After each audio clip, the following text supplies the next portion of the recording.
സമ്പത്ത് എന്നത് ഒരു മനുഷ്യന്റെ ജീവിതത്തിലെ അനിവാര്യമായ ഒരു ആവശ്യമാണ്.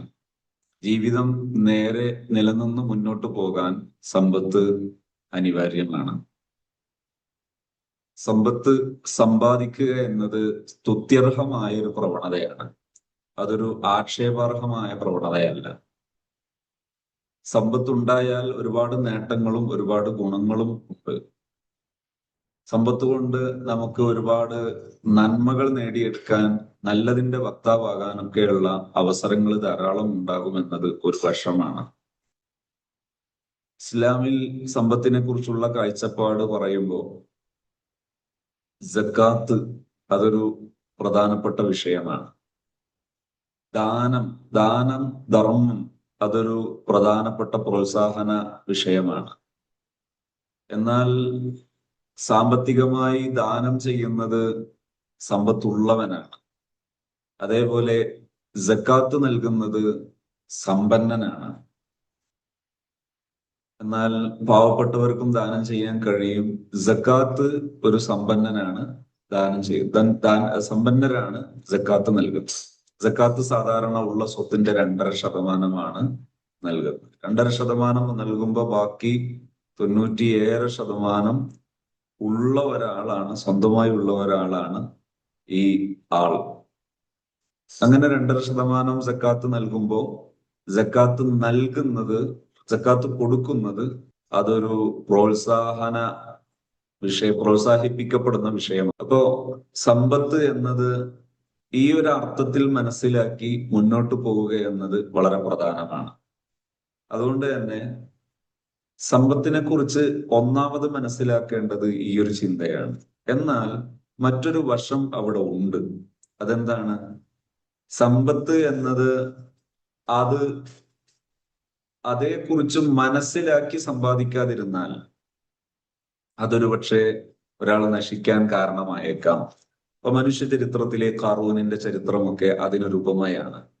സമ്പത്ത് കൊണ്ടുള്ള ലക്ഷ്യം മനസ്സിലാക്കുകയും സമ്പത്ത് കൊണ്ടുള്ള ജീവിത രീതി എന്താണ് എന്ന് മനസ്സിലാക്കുകയും ചെയ്യാതിരുന്നാൽ അതൊരു പക്ഷേ അവരുടെ നാശത്തിന്, സമൂഹത്തിന്റെ നാശത്തിനും അവരുടെ നാശത്തിനും ഒക്കെ ഇത് കാരണമാകാം. അതുകൊണ്ട് സമ്പത്തിനെ കുറിച്ച് മനസ്സിലാക്കണം. സമ്പത്ത് സമ്പാദിക്കേണ്ടത് എങ്ങനെ, വിനിയോഗിക്കേണ്ടത് എങ്ങനെ, അതിന്റെ സമ്പാദനവും വിനിയോഗവും എങ്ങനെ എന്ന് മനസ്സിലാക്കൽ ഒരു പ്രധാന ആവശ്യമാണ്. അതൊരു വിഷയം തന്നെയാണ്. അതില്ലാതെ സമ്പാദിക്കുന്ന സമയത്ത് സ്വാഭാവികമായും പ്രശ്നങ്ങൾ ഉണ്ടാകാം, പ്രയാസങ്ങൾ ഉണ്ടാകാം. അതുകൊണ്ട് ആദ്യം മനസ്സിലാക്കേണ്ടത് ഈ ചില ചിന്താഗതികളാണ്. സമ്പത്ത് ദുഷിച്ചതാണ്, സമ്പത്ത് ദുഷിക്കാനുള്ളതാണ് എന്ന് പൊതുവായി പറയാൻ പറ്റില്ല. സമ്പത്തുള്ളവരാണ് സയ്യിദുന ഉസ്മാൻ ബിൻ അഫ്ഫാൻ റളിയല്ലാഹു അൻഹു. സമ്പത്തുള്ള ധാരാളം സ്വഹാബികളുണ്ട്. തുൽഹത്തുൽ ഖൈർ റളിയല്ലാഹു അൻഹു. അങ്ങനെ ധാരാളം മഹാന്മാർ സ്വഹാബത്തിലുണ്ട്, താബിയുകളിലുണ്ട്, താബികളിലുണ്ട്. അങ്ങനെ തുടങ്ങി ചരിത്രത്തിലെ വലിയ ഔലിയാക്കളായ സ്വാലിഹീങ്ങളായ പണ്ഡിതന്മാർ, അതുപോലെ ഒരു സമൂഹത്തെ ഒരു നൂറ്റാണ്ടിന് സമുദ്ധരിച്ച സമുദ്ധാരകർ, ഇവരുടെയൊക്കെ ചരിത്രം പഠിച്ചാൽ സമ്പത്ത് അവർ നേടിയിട്ടുണ്ട്, അവർ സമ്പന്നരായിട്ടുണ്ട്. പക്ഷെ അതിന്റെ പേരിൽ അവരാരും ദുഷിച്ചിട്ടില്ല. അതിന്റെ അർത്ഥം സമ്പത്തിനെ കുറിച്ച് മനസ്സിലാക്കേണ്ടത് സമ്പത്ത് പ്രഥമ ദൃഷ്ടിയ അടിസ്ഥാനപരമായി ദുഷിച്ചതല്ല, ദുഷിക്കാനുള്ളതുമല്ല. മറിച്ച് സമ്പാദിക്കാനുള്ള മാർഗം, സമ്പത്ത് വിനിയോഗിക്കാനുള്ള റൂട്ട് അത് മനസ്സിലാക്കുന്നിടത്ത് പിഴച്ചാൽ അതൊരുപാട് നാശങ്ങൾ ഉണ്ടാകും. സമ്പത്തിനെ കുറിച്ച് മനസ്സിലാക്കേണ്ട കാഴ്ചപ്പാടുകളിൽ പിഴച്ചുപോയാൽ ഒരുപാട് നഷ്ടങ്ങൾ ഉണ്ടാകും, ഒരുപാട് പ്രയാസങ്ങളുണ്ട്. അതുകൊണ്ട് ഫസ്റ്റ് തന്നെ നമ്മൾ സെറ്റ് ചെയ്യേണ്ടത് സമ്പത്തിനെ കുറിച്ച് അടിസ്ഥാനപരമായി അതൊരു നന്മയാണ്, അത് അനുവദനീയമാണ്, നല്ല ലക്ഷ്യത്തിന് വേണ്ടിയാകുമ്പോൾ അത് പ്രോത്സാഹിപ്പിക്കപ്പെടുന്ന വിഷയം. ഇനി ഭൗതിക നിലവാരത്തിൽ നിന്നുകൊണ്ട് പറയുകയാണെങ്കിൽ സമ്പത്തിനെ കുറിച്ച് പറയാനുള്ളത്, സമ്പത്ത് അടിസ്ഥാനപരമായി അറിവ് നേടാൻ, ആരോഗ്യം നേടാൻ, പ്രശസ്തി നേടാൻ, ജനങ്ങൾക്ക് നന്മ നൽകാൻ, ജനങ്ങളുടെ ഇടയിൽ നല്ല ഒരു നിലവാരമുണ്ടാകാൻ, ഇതിനൊക്കെ സഹായിക്കുന്നതാണ് സമ്പത്ത് എല്ലാറ്റിനും. എന്നാൽ ആത്മീയമായി പറയുകയാണെങ്കിൽ നല്ല ലക്ഷ്യത്തോടു കൂടെ സമ്പാദിക്കുന്നത് അത് ജീവിതത്തിൽ നന്നാകാനുള്ള വഴിയാണ്. സ്വാലിഹീങ്ങളിൽ ഉൾപ്പെടാനുള്ള വഴിയാണ്. അത് നല്ല ലക്ഷ്യത്തോടു കൂടെയാകുമ്പോൾ അതെല്ലാം അള്ളാഹുവിന്റെ വഴിയിലുള്ള ഒരു സഞ്ചാരമാണ്. സ്വഹാബത്തിന്റെ ചരിത്രം തന്നെ ചില തഫ്സീറുകളിൽ ഈ വിഷയം പരാമർശിക്കുന്ന സമയത്ത് രേഖപ്പെടുത്തിയത് കാണാം.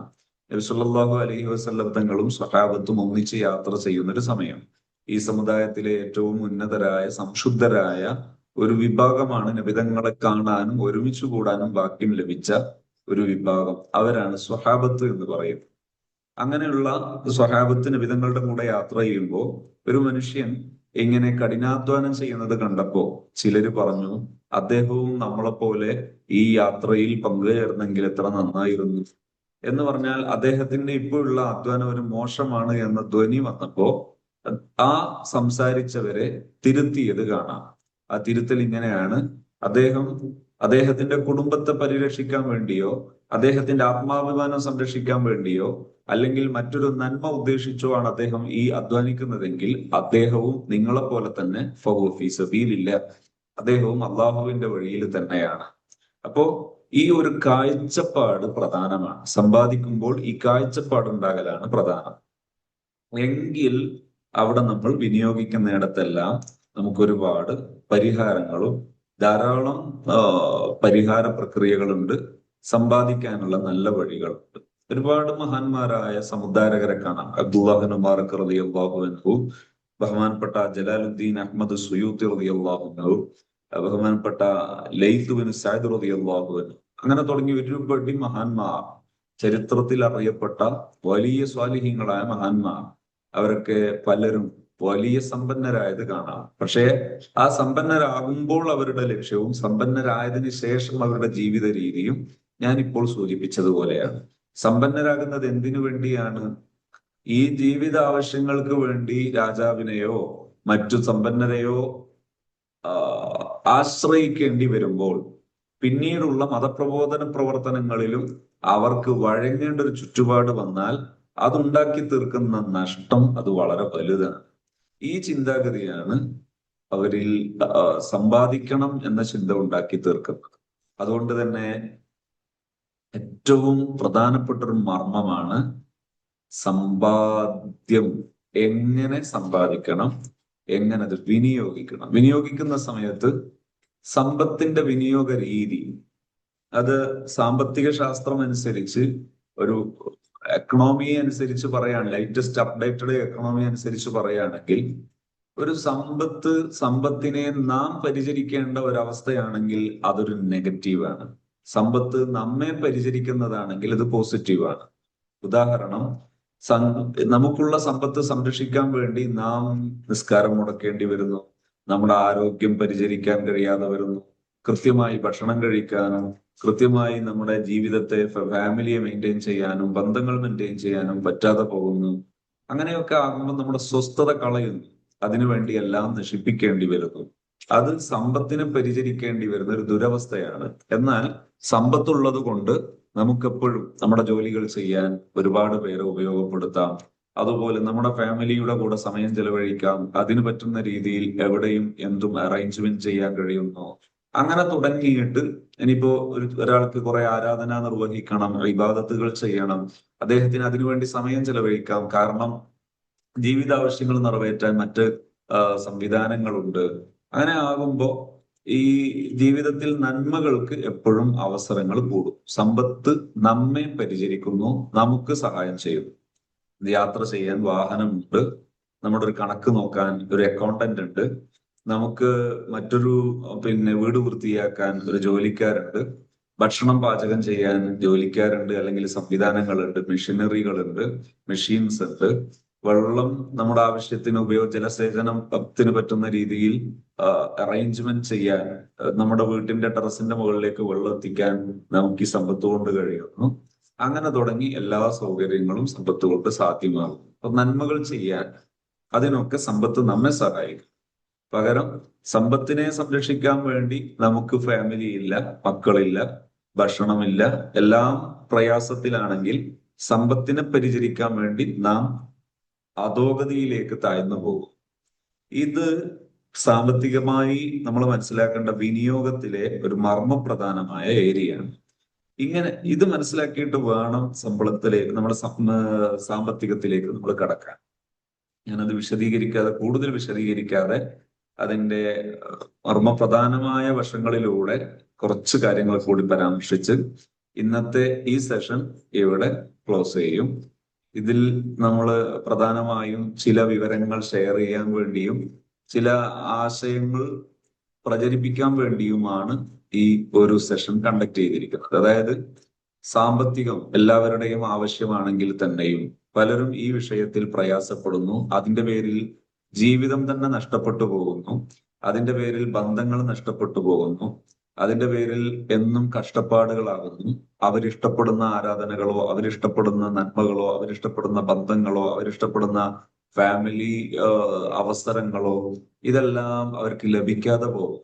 എന്നാൽ അതിനൊരു പരിഹാരമാകാൻ വേണ്ടി എങ്ങനെയാണ് സമ്പത്തിനെ ഉപയോഗപ്പെടുത്തേണ്ടത്, സമ്പാദന മാർഗങ്ങൾ എന്തൊക്കെയാണ്, എന്തൊക്കെ ഫോളോ ചെയ്താലാണ് സമ്പാദ്യം യഥേഷ്ടം ലഭിക്കുക, ഏതൊക്കെ കാര്യങ്ങൾ ഫോളോ ചെയ്താലാണ് ആ സമ്പാദ്യത്തെ നിലനിർത്താൻ കഴിയുക, ഏതൊക്കെ കാര്യങ്ങൾ ശ്രദ്ധിച്ചാലാണ് സാമ്പത്തിക വിഷയത്തിൽ മാനസിക സംതൃപ്തി അനുഭവപ്പെടാൻ കഴിയുക, ഇത്തരം വിഷയങ്ങളൊക്കെ മനസ്സിലാക്കാൻ സഹായിക്കുന്ന ഒരു റെക്കോർഡഡ് കോഴ്സ്, അത് ഒരു 20 വിഷയങ്ങൾ ഉൾക്കൊള്ളുന്ന 10 റെക്കോർഡഡ് ക്ലാസ്സുകൾ ഉൾക്കൊള്ളുന്ന ഒരു ഓൺലൈൻ കോഴ്സ് സെറ്റ് ചെയ്തിട്ടുണ്ട്. അത് ഇന്നിപ്പോ ഒരു ദിവസം ഷെയർ ചെയ്യുന്നതിന് പരിധികളും പരിമിതികളും ഉണ്ട്. ഓരോരുത്തർക്കും അവരവരുടെ സൗകര്യാനുസരണം അത് കേൾക്കുകയും അതിനുശേഷം ആ റെക്കോർഡഡ് ക്ലാസ്സുകൾ കേട്ട് ഉപയോഗപ്പെടുത്താൻ സഹായകമാകുന്ന രീതിയിൽ 20 സബ്ജക്ട് 10 ക്ലാസ്സുകളിലായിട്ട് 10 റെക്കോർഡഡ് വീഡിയോ ക്ലാസ്സുകളിലായിട്ട് സെറ്റ് ചെയ്ത് വെച്ചതുണ്ട്. അത് കൂടുതൽ ആൾക്കാരിലേക്ക്, ആർക്കും പ്രയാസകരമല്ലാത്ത ചെറിയ ഒരു തുകയുടെ മറുവശത്ത് ചെറിയൊരു തുക ഫീസായി ഈടാക്കിയിട്ട് അത് പരമാവധി ആൾക്കാരിലേക്ക് എത്തിക്കുക എന്നത് നമ്മൾ ഈ സമയത്ത് അതിന്റെ ആ ഒരു ആശയം എത്തിക്കാനും കൂടിയാണ് ഈ ഒരു സെഷൻ കണ്ടക്ട് ചെയ്തിരിക്കുന്നത്.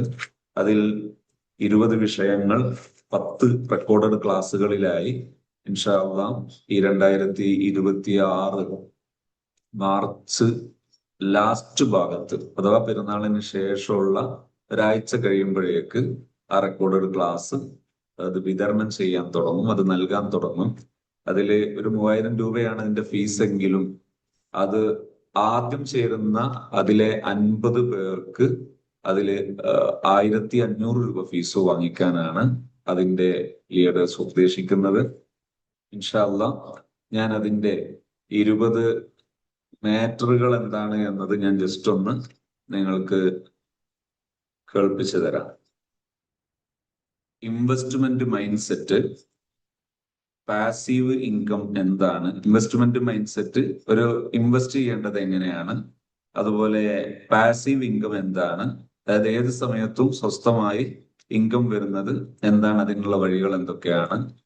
3, മൾട്ടിപ്പിൾ ഇൻകം സോഴ്സ്, ഒരേ സമയം ഒന്നിലധികം സോഴ്സുകളിലൂടെ ഇൻകം വരുന്നത്. 4, business thinking for every one, ഏതൊരാൾക്കും പറ്റുന്ന ബിസിനസ് ചിന്തകൾ എന്തൊക്കെയാണ്, അതായത് പൊതുവായിട്ട് ഉപയോഗപ്പെടുത്താൻ പറ്റുന്നത്. 5, wealth building formula, income, saving, investment, growth, ഈ ഒരു രീതിയിൽ വെൽത്ത് ബിൽഡിംഗ് ഫോർമുല, സാമ്പത്തികം നേടിയെടുക്കേണ്ട ഫോർമുല, അതിന്റെ സ്റ്റെപ്പുകൾ ഏതാണ്, ഏത് സ്റ്റെപ്പിലൂടെയാണ് കടന്നു വരുന്നത്. 6, പ്രവാസിയുടെ സ്വർണസ്വരൂപണം, പ്രവാസികളുടെ സാമ്പത്തിക സ്വരൂപണം, അത് എങ്ങനെയാണ്, എന്തൊക്കെയാണ് നമ്മൾ അതിനെ കുറിച്ച് മനസ്സിലാക്കേണ്ടത്. 7, ലൈഫ് സ്റ്റൈൽ ഇൻകം. 7-മത്തത് വരുമാനം കൂടുമ്പോഴും ചിലവ് കൂടുന്ന പ്രശ്നം. 8-മത്തത് ഫൈനാൻഷ്യൽ മിസ്റ്റേക്ക് പീപ്പിൾ മേക്ക്, സാധാരണ ഉണ്ടാകുന്ന മിസ്റ്റേക്കുകൾ, പൊതുവായ മിസ്റ്റേക്കുകൾ എന്തൊക്കെയാണ്, അബദ്ധങ്ങൾ എന്തൊക്കെയാണ്. കുട്ടികൾക്ക് സമ്പത്തിനെ കുറിച്ച് എങ്ങനെയാണ് പഠിപ്പിക്കേണ്ടത്, എന്തൊക്കെയാണ് പഠിപ്പിക്കേണ്ടത്. സാമ്പത്തിക വിഷയത്തിൽ എങ്ങനെയാണ് ടൈം മാനേജ് ചെയ്യേണ്ടത്. പിന്നെ സാമ്പത്തിക വിഷയത്തിന് സുരക്ഷിതത്വം ഉറപ്പാക്കേണ്ടത് എങ്ങനെയാണ്, വ്യത്യസ്ത മാർഗങ്ങൾ സ്വീകരിക്കേണ്ടത് എന്താണ്, അതിന്റെ സുരക്ഷിതത്വത്തിന് വേണ്ടി സ്വീകരിക്കേണ്ട വഴികൾ എന്തൊക്കെയാണ്, ഇൻഷുറൻസ് ആണോ അതല്ല മറ്റു വഴികളാണോ. സമ്പന്നർ വിജയിച്ചതിന് ഉപയോഗപ്പെടുത്തിയ തത്വശാസ്ത്രം എന്താണ്? ഒരു 10 വർഷത്തേക്കുള്ള സാമ്പത്തിക സ്വരൂപത്തിനുള്ള പ്ലാൻ എന്താണ്? സമ്പന്നന്റെ മനോഭാവവും ദരിദ്രന്റെ മനോഭാവവും, ഫാമിലി ബഡ്ജറ്റ് മാനേജ്മെന്റ്, കുടുംബ ബജറ്റ് തയ്യാറാക്കേണ്ടത് എങ്ങനെയാണ്? പലപ്പോഴും ഇതില്ലാതിരിക്കുമ്പോഴാണ് സമ്പത്ത് ഉള്ളവർക്കും ഇല്ലാത്തവർക്കും ഒക്കെ ഒരുപോലെ പ്രയാസം ഉണ്ടായിത്തീരുന്നത്. ധൂർത്തില്ലാത്ത ജീവിതം എങ്ങനെ, എന്താണ്, അതിനെന്തൊക്കെ ടെക്നിക്കുകളാണ് മനസ്സിലാക്കേണ്ടത്? പിന്നെ പണം നിയന്ത്രിക്കേണ്ട രൂപം എങ്ങനെയാണ്? കടം ഒഴിവാക്കാൻ ചെയ്യേണ്ട റൂട്ട് എന്താണ്? പിന്നെ പണം സംരക്ഷിക്കാൻ ചെയ്യേണ്ട മനഃശാസ്ത്രം എന്താണ്? പണത്തിന്റെ വളർച്ച, അത് ഇല്ലാതായി പോകുന്നത് എവിടെയാണ്? അതിനുള്ള പരിഹാരം എന്താണ്? ലക്ഷ്യം നേരത്തെ സ്ഥാപിച്ചുകൊണ്ട് സാമ്പത്തികം നേടാനുള്ള റൂട്ട് എന്താണ്? ഫൈനാൻഷ്യൽ ഡിസിപ്ലിൻ, സാമ്പത്തിക അച്ചടക്കം എന്തൊക്കെയാണ്? മണി ഹാബിറ്റ്സ് ഓഫ് സക്സസ്ഫുൾ പീപ്പിൾ, വിജയിച്ച സമ്പന്നരുടെ ശീലങ്ങൾ എന്തൊക്കെയാണ്? ലേണിംഗ് സ്റ്റൈൽ, ബഡ്ജറ്റ് ഇൻവെസ്റ്റ്മെന്റ്, ഇതിനെക്കുറിച്ച് പഠിക്കേണ്ടത് എങ്ങനെയാണ്? ഇങ്ങനെ തുടങ്ങി 20ഓളം വിഷയങ്ങൾ ഉൾക്കൊള്ളുന്ന 10 റെക്കോർഡുകളാണ് ഇൻഷാ അല്ലാഹ് അതിൽ ഉൾപ്പെടുത്തിയിരിക്കുന്നത്. ഇത് പലപ്പോഴും നാം ഫാമിലീസ് ഒക്കെ ഇത് മനസ്സിലാക്കുകയാണെങ്കിൽ, ഈ സ്റ്റെപ്പുകൾ കേട്ട് മനസ്സിലാക്കുകയാണെങ്കിൽ സാമ്പത്തിക വിഷയങ്ങളിൽ ഏറെക്കുറെ ഭദ്രത വരുത്താനും ഒരുപാട് പുരോഗതി ഉണ്ടാക്കാനും നമുക്ക് കഴിയും. അതേറെ നേട്ടം നമ്മുടെ ജീവിതത്തിൽ ഉണ്ടാക്കും എന്നതാണ് ശരി. അതുകൊണ്ട് തന്നെ ഈ ഒരു സംഗതി മനസ്സിലാക്കിയാൽ നമ്മുടെ ജീവിതത്തിൽ ഒരുപാട് പ്രശ്നങ്ങൾക്ക് പരിഹാരമാണ്. ഇതിൽപ്പെട്ട ഒന്നാണ് ഇപ്പൊ ശമ്പളം. പലർക്കും ചെറിയ ശമ്പളം കിട്ടുന്നവരെയും കാണാം, വലിയ ശമ്പളം കിട്ടുന്നവരെയൊക്കെ കാണാം. ചെറിയ ശമ്പളം കിട്ടുന്നവരും വലിയ ശമ്പളം കിട്ടുന്നവരൊക്കെ ഒരുപോലെ പറയുന്നു, ശമ്പളം കിട്ടുന്നുണ്ട്, പക്ഷേ അത് അന്ന് 10,000 കിട്ടിയപ്പോഴും ഇന്ന് 40,000 കിട്ടിയപ്പോഴും ഒരേപോലെ തന്നെ, ഒരിക്കലും തികയുന്നില്ല, എപ്പോഴും പെട്ടെന്ന് തീർന്നു പോകുന്നു. അവിടെ എന്താണ് ചെയ്യേണ്ടത്? ശമ്പളം കിട്ടുന്ന സമയത്ത് അത് മാനേജ് ചെയ്യുന്ന ശൈലി, പ്രധാന ആവശ്യങ്ങളും അതേപോലെ എമർജൻസി ഫണ്ടിങ്ങും അത്തരം സംഗതികൾ വേർതിരിച്ച് മനസ്സിലാക്കിയതിന് ശേഷം അതിൽ നേരത്തെ തന്നെ എത്ര എമൗണ്ട് കിട്ടിയാലും അതിലേക്ക് അതിനെ ഡിവൈഡ് ചെയ്യുന്ന, അതിലേക്ക് അതിനെ ഇനം തിരിച്ച് ഉപയോഗിക്കുന്ന ഒരു ജീവിത രീതി അത് ലൈഫിൽ ഉപയോഗപ്പെടുത്തിയാൽ, അത് നേരത്തെ എത്ര എമൗണ്ട് കിട്ടിയാലും ഈ ഒരു ഡിവൈഡിങ് സ്റ്റൈൽ, പ്രധാന ചെലവിലേക്ക് ഇത്ര ശതമാനം, ഡ്യൂയിലേക്ക്, കടത്തിലേക്ക് ഇത്ര ശതമാനം, സേവിങ്ങിലേക്ക് ഇത്ര ശതമാനം, അത് എത്ര എമൗണ്ട് വന്നാലും ആ രീതിയിൽ അതിനെ തിരിച്ചു വെക്കുകയാണെങ്കിൽ അതിലേറെ മാറ്റങ്ങൾ ഉണ്ടാകും, വേറെ ആശ്വാസം ഉണ്ടാകും. അതിൽ ചിലതൊക്കെ ഡിപ്പെൻഡബിൾ ആണ്, അഥവാ ഓരോ വ്യക്തിക്കനുസരിച്ച് ചില ഏരിയകളിൽ വ്യത്യാസം ഉണ്ടാക്കാം. ഉദാഹരണത്തിന് ഇൻവെസ്റ്റ്മെന്റ് ചെയ്യുന്നവർ ഏത് രീതിയിലാണ് ഇൻവെസ്റ്റ്മെന്റ് ചെയ്യേണ്ടത്, അത്തരം വിഷയങ്ങളിൽ ചിലപ്പോൾ ചില ഇടങ്ങളിലൊക്കെ പേഴ്സൺ ഡിപ്പെൻഡഡ് ആണ്, വ്യക്തിഗതമാണ്. പിന്നെ മറ്റൊന്നാണ് സേവ് ചെയ്യാൻ കഴിയാത്ത പ്രശ്നങ്ങൾ. ക്യാഷ് യഥേഷ്ടമുണ്ട്, ധാരാളം വരുന്നുണ്ട്, പക്ഷെ എവിടെയും സേവിങ് ഇല്ല. സേവിങ് ഉണ്ടായിക്കൊണ്ടാണ് സത്യത്തിൽ നമ്മൾ സമ്പാദിക്കേണ്ടത്. അത് തന്നെ ഞാൻ നേരത്തെ പറഞ്ഞ മൈൻഡ് സെറ്റ് ആദ്യം സെറ്റ് ചെയ്തിട്ടാണ് ഈ സേവിങ് ഉണ്ടാകണമെന്ന മൈൻഡ് സെറ്റ് വരേണ്ടത്. സേവിങ്ങും എന്താണ്? നന്മകൾക്ക് വേണ്ടിയും നന്മയുള്ള നമ്മുടെ തലമുറകൾക്ക് വേണ്ടിയുമാണ് സേവിങ് വേണ്ടത്. അപ്പൊ ഒരു ഭാഗത്ത് സാമ്പത്തികമായി സേവിങ്സ് ഉണ്ടാക്കുമ്പോൾ തന്നെ മറുഭാഗത്ത് നമ്മൾ എന്ത് ചെയ്യണം? നമ്മുടെ ഫാമിലിയെ, നമ്മുടെ ജനറേഷനെ, അടുത്ത തലമുറയെ, അവരെ നല്ല രീതിയിൽ വളരാൻ പഠിപ്പിക്കുക എന്നതും കൂടി നമ്മുടെ ഇൻവെസ്റ്റ്മെന്റ് ആയി മാറണം. അല്ലെങ്കിൽ നമ്മൾ ഉണ്ടാക്കിയ സമ്പത്ത് കൊണ്ട് അവർ സ്വയം നശിക്കുകയും മറ്റുള്ളവരെ നശിപ്പിക്കുകയും ചെയ്യുന്ന സിറ്റുവേഷൻ ഉണ്ടാകും. പല സമ്പന്നരെയും കാണാം വിറ്റ് തുലച്ച് നശിക്കുന്നത് കാണാം. അത് പല അർത്ഥത്തിൽ വരാം. ഒന്ന്, സമ്പാദിക്കുന്ന സമയത്ത് എങ്ങനെ സമ്പാദിക്കണം എന്നതിനെ കുറിച്ചുള്ള കാഴ്ചപ്പാടില്ലാതെ പോയാൽ, ഹറാമോ ഹലാലൊന്നും വിഷയമല്ല, സമ്പാദിച്ചാൽ മാത്രം മതി. അങ്ങനെ മറ്റുള്ളവരുടെ ഹത്തുകൾ, അവകാശങ്ങൾ ലംഘിച്ചുകൊണ്ട് സമ്പാദിച്ചാൽ തീർച്ചയായും അത് നമ്മെ നശിപ്പിക്കും. നമ്മെ മാത്രമല്ല, നമ്മുടെ ആശ്രിതരെ പോലും അത് നശിപ്പിക്കും. സ്വാഭാവികമാണ്. നാം തിന്മയിലൂടെ സമ്പാദിച്ചാൽ, തെറ്റായ രീതിയിൽ സമ്പാദിച്ചാൽ, ഇപ്പോ പ്രൊഡക്റ്റുകളൊക്കെ ഉൽപ്പാദിപ്പിച്ച് വിൽക്കുമ്പോൾ അതിൽ മായം ചേർത്ത് പ്രൊഡക്റ്റുകൾ ഉണ്ടാക്കുക, ആൾക്കാരെ നശിപ്പിക്കുന്ന തരം കളറുകൾ ചേർക്കുക, ആൾക്കാരുടെ ശരീരത്തിന്റെ ആന്തരിക ഭാഗങ്ങൾ തകർന്നു പോകുന്ന രീതിയിലുള്ള കെമിക്കൽസ് ചേർത്തിട്ട് പ്രൊഡക്റ്റുകൾ ഉണ്ടാക്കുക, അതുപോലെ ആൾക്കാരെ വഞ്ചിച്ചിട്ട് ഇടപാടുകൾ നടത്തുക, തൂക്കത്തിലും മറ്റൊക്കെ വെച്ചിട്ട് വഞ്ചിക്കുക, കേടായ വസ്തുക്കൾ നല്ലതെന്ന പേരിൽ നൽകുക, ഇങ്ങനെയൊക്കെ വഞ്ചിച്ച് സമ്പാദിച്ചു കഴിഞ്ഞാൽ ആ സമ്പാദ്യം അത് നമ്മെ നശിപ്പിക്കും. നമ്മൾ ഈ സമ്പാദ്യം കൊണ്ട് വളർത്തുന്ന നമ്മുടെ ഫാമിലിയെ നശിപ്പിക്കും. അതൊരു മൈൻഡ് സെറ്റാണ്. കാരണം എന്താണ്? അതിന്റെ ഇസ്ലാമികമായ കാഴ്ചപ്പാട് പറയുകയാണെങ്കിൽ സല്ലല്ലാഹു അലൈഹി വസല്ലം തങ്ങൾ പഠിപ്പിച്ചതാണ് മാനവത്തമിനൽ ഹറാമി ഫന്നാറു ഔലാ ബിഹി. ഹറാമിൽ നിന്ന് മുളച്ചുണ്ടായത് അത് ഹറാമിലേക്ക് തന്നെ പോകും. അപ്പോ ഹറാമിൽ നിന്ന് വളർന്നത് ഹറാമിലേക്ക് പോകും. ഹറാമ് കൊടുത്ത് ഹറാമായ ഭക്ഷണവും ഹറാമായ വസ്ത്രവും ഒക്കെ നൽകിയിട്ട് മക്കളെ വളർത്തിയാൽ അവര് നിഷിദ്ധമായ വഴിയിലൂടെ പോകും, അവര് തെറ്റായ റൂട്ടിലൂടെ സഞ്ചരിക്കും. അതിന്റെ ഒരു മനഃശാസ്ത്രമാണ്. നമ്മൾ ഒരു തെറ്റായ വഴിയിൽ സമ്പാദിച്ചാൽ നമ്മുടെ മനസാക്ഷി ഒരിക്കലും നമ്മുടെ കൂടെ നിൽക്കുകയില്ല. എത്ര രഹസ്യമാണെങ്കിലും നമ്മളെ മനസാക്ഷി നമ്മളോട് പറയില്ലേ അത് തെറ്റാണ്. അങ്ങനെ തെറ്റാണെന്ന് പറയുന്ന ആ മൈൻഡ് സെറ്റ് നമ്മുടെ ഉള്ളിലുണ്ടെങ്കിൽ നമ്മുടെ ആശ്രിതർ, നാം വളർത്തി വലുതാക്കിയ ആശ്രിതർ നമ്മുടെ മുഖത്ത് നോക്കി കാർക്കിച്ചു തുപ്പുന്ന അവസരം വരും. നമ്മെ തള്ളി പറയുന്ന, നമ്മെ വെറുക്കുന്ന അവസരം വരും. സമ്പന്നരാണ്, പക്ഷെ സ്വന്തം മക്കൾ പുച്ഛിക്കുന്ന രക്ഷിതാക്കളെ കാണാം. കോടീശ്വരന്മാരാണ്, മക്കളെ വെള്ളിക്കരണ്ടി വായിൽ വെച്ച് വളർത്തിയവരാണ്, പക്ഷെ അവരൊന്ന് ആരോഗ്യം നേർന്നപ്പോ, അവരൊന്ന് ആഫിയത്ത് വെച്ചപ്പോ, അവരൊന്ന് പിച്ച വെച്ച് വളർന്നപ്പോ അവർ ഈ രക്ഷിതാക്കളെ പുച്ഛിക്കുന്നത് കാണാം. അങ്ങനെ ധാരാളം ദുരന്തങ്ങൾ കാണാം. ഹറാമിലൂടെ സമ്പാദിക്കാൻ പാടില്ല. ഇനി ആർക്കെങ്കിലും ദുരന്തമുണ്ടെങ്കിൽ അത് ഹറാമിലൂടെ അയാൾ സമ്പാദിച്ചിട്ടുണ്ടെന്ന് വ്യാഖ്യാനിക്കാനിട്ട് ഇടവരുത്തുകയും ചെയ്യരുത്. ഇനി കടങ്ങൾ ധാരാളമുണ്ട്, കടങ്ങൾ കുറയുന്നില്ല. അത് എവിടെ നിന്നാണ് ആ പ്രശ്നം വരിക?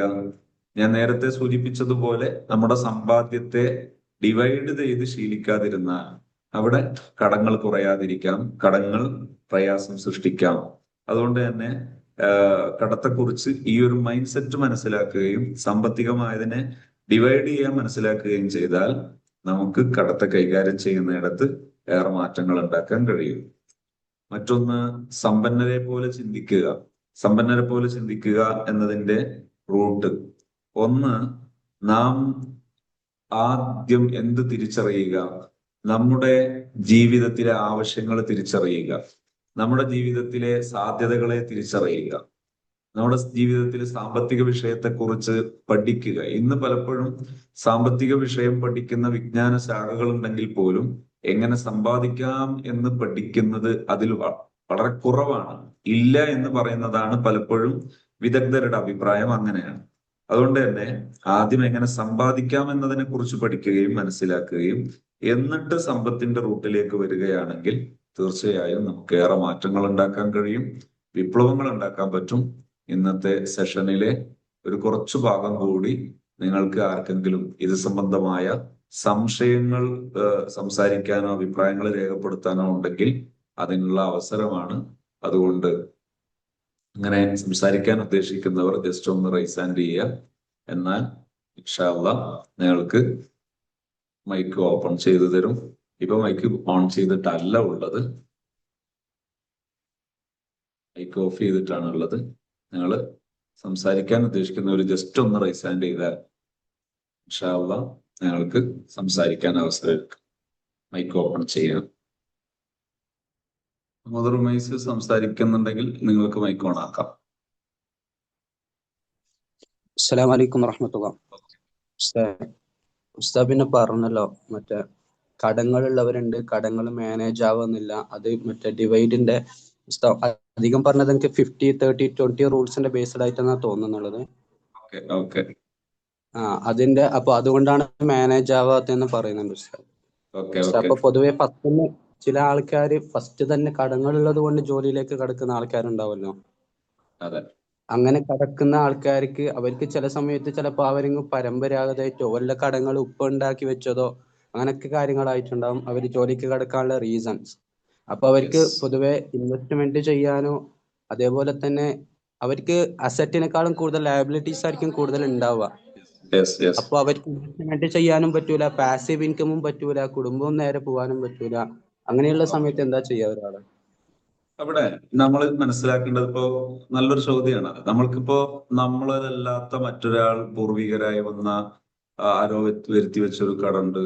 ആ കടം, ആ കടത്തെ കുറിച്ച് നമുക്കൊരു പ്ലാൻ ഉണ്ടെങ്കിൽ, ഇപ്പൊ ഞാൻ കടക്കാൻ പോകുന്ന ജോലിയിൽ ശമ്പളം 50,000 രൂപയാണ്.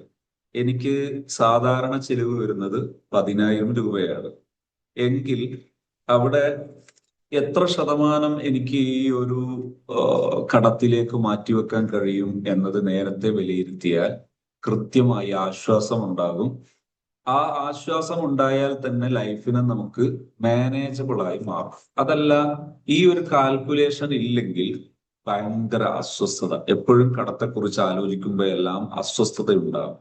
ആ അസ്വസ്ഥത വലിയ പ്രശ്നങ്ങൾ സൃഷ്ടിക്കും. അപ്പൊ അതിൽ നിന്ന് ആദ്യം ഈ ഒരു പ്ലാനിങ്ങിലേക്ക് വന്നാൽ അപ്പൊ തന്നെ അതിന് നല്ല സൊല്യൂഷൻ ഉണ്ടാവുകയും ഹാപ്പി ആവുകയും ചെയ്യും.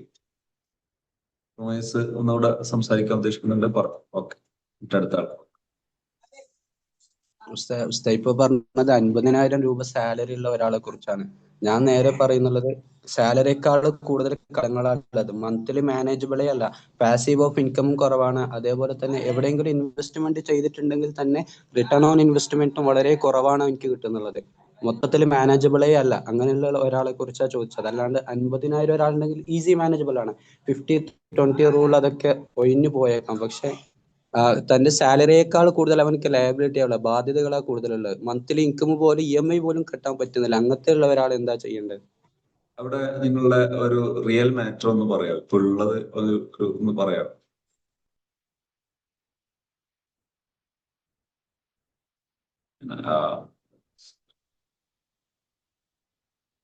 ഒന്നുകൂടെ മൈക്കോണം. എനിക്ക് റിയൽ ആയിട്ട് എക്സ്പീരിയൻസ് ഒന്നുമില്ല, ജസ്റ്റ് ഒരു തോട്ടിന് വേണ്ടി ചോദിച്ചതാണ്. അതായത് ആ തോട്ടിന് ആൻസർ ഇതാണ്. പ്ലാനിങ് ഉണ്ടാകുന്ന സമയത്ത് ഇപ്പൊ വീട്ടാൻ കഴിയില്ല, എന്നാൽ എനിക്ക് എപ്പോൾ വീട്ടാൻ കഴിയും എന്ന പ്ലാൻ ഉണ്ടാകുമ്പോൾ അയാൾക്ക് അതിൽ ആശ്വാസം ഉണ്ടാകും. പിന്നെ കുറച്ച് വിഷയങ്ങൾ കൂടി ഇനി വരാനുണ്ട്. അഥവാ ഇൻവെസ്റ്റ്മെന്റ് മൈൻഡ് സെറ്റ്, ആ സംഗതി കൂടി, മൈൻഡ് സെറ്റ് കൂടി വരുമ്പോ തന്നെ ഏറെക്കുറെ മാറ്റങ്ങൾ വരും. ഉദാഹരണത്തിന് അബ്ദുറഹ്മാൻ ബിൻ ഔഫ് റളിയല്ലാഹു അൻഹു മദീനയിലേക്ക് വന്നു. ഇവിടെ ഈ സാങ്കല്പികമായി ഹൈപ്പോത്തറ്റിക്കലായി ഐഡിയ മാത്രം പറയുമ്പോൾ ചെറിയൊരു ഒരു ഡിസ്റ്റൻസ് ഫീൽ ചെയ്യും, റിയാലിറ്റിയിൽ നിന്നൊരു ഡിസ്റ്റൻസ് ഫീൽ ചെയ്യും. അവിടെ അബ്ദുറഹ്മാൻ ബിൻ ഔഫ് റളിയല്ലാഹു അൻഹു മദീനയിലേക്ക് വന്നപ്പോ അൻസാരികളിൽ ഒരാള് അബ്ദുറഹ്മാൻ റളിയല്ലാഹു അൻഹുവിനെ ഏറ്റെടുക്കുന്നു. ബഹുമാനപ്പെട്ടവരോട് പറയുന്നു, എന്റെ ഭാര്യമാരുള്ളത് ഒന്നിൽ ത്വലാഖ് ചൊല്ലിയിട്ട് ഒന്നിനെ നിങ്ങൾ വിവാഹം ചെയ്തോളൂ. അതുപോലെ എനിക്ക് തോട്ടങ്ങളുണ്ട്, അതിലൊരു തോട്ടം നിങ്ങൾക്ക് തരാം. ഇങ്ങനെയൊക്കെ പറഞ്ഞപ്പോ അബ്ദുറഹ്മാൻ റളിയല്ലാഹു പറഞ്ഞു, നിങ്ങളുടെ നല്ല മനസ്സിന് സന്തോഷം. നിങ്ങൾ എനിക്ക് അങ്ങാടി കാണിച്ചത് എവിടെയാണ്, ബിസിനസ് നടക്കുന്ന കേന്ദ്രം എവിടെയാണെന്ന് കാണിച്ചത്. അവിടേക്ക് ചെല്ലും. അവിടെ ചെന്നിട്ട് ബിസിനസ് ചെയ്യാൻ ആരംഭിക്കും. ബിസിനസ് ചെയ്തിട്ട് അതിൽ നിന്നൊന്നും ഇല്ലാത്ത ആള് അതിൽ നിന്ന് വരുമാനം അതിൽ നിന്ന് ഏണിംഗ് ഉണ്ടാക്കി, ആ ഏണിംഗിൽ നിന്ന് വർധനവുകൾ ഉണ്ടാക്കി, അങ്ങനെ വലിയ സമ്പന്നനാകുന്നു. സ്വഹാബത്തിന്റെ ചരിത്രത്തിൽ തന്നെ വലിയ മഹാനായി അബ്ദുറഹ്മാൻ ബിൻ ഔഫ് റളിയല്ലാഹു അൻഹു സമ്പത്ത് കൊണ്ട് മാറും. അപ്പോ ഈ മൈൻഡ് സെറ്റ് കൊണ്ടാണ്, പ്ലാനിങ് കൊണ്ടാണ് അവിടെ നമുക്ക് ആശ്വാസം ഉണ്ടാകുന്നത്.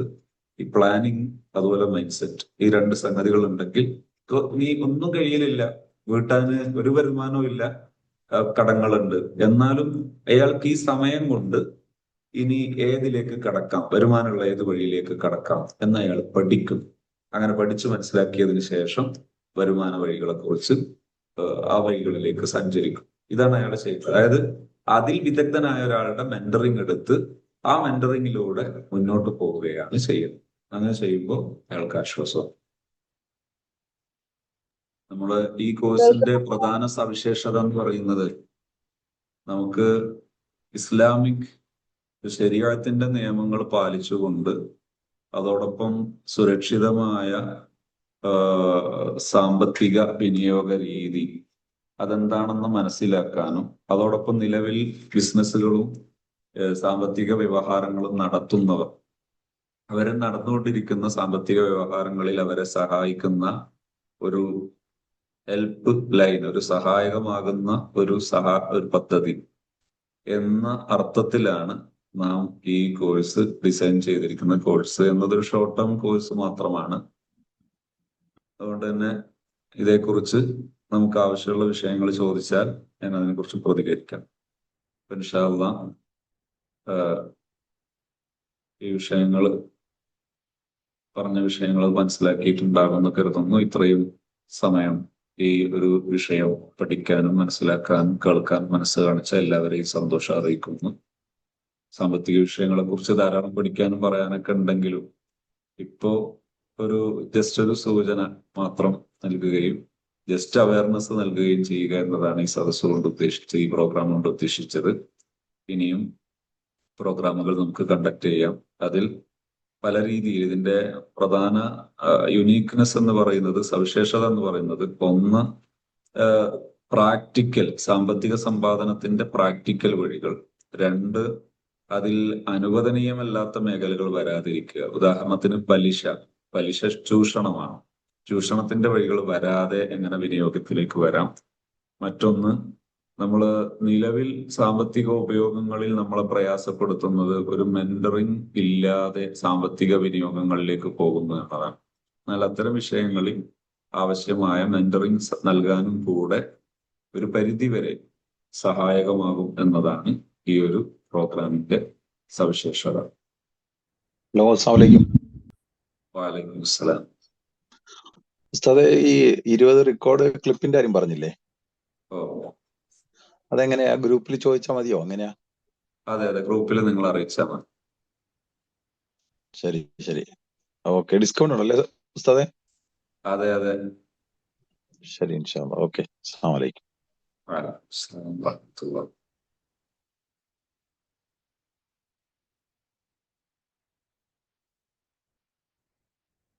പങ്കെടുത്ത എല്ലാവർക്കും ഒരിക്കൽ കൂടി സന്തോഷം അറിയിക്കുന്നു. ജസാക്കുമുല്ലാഹു ഖൈറൻ. Thanks to all the best. അസ്സലാമു അലൈക്കും വറഹ്മത്തുള്ളാഹി.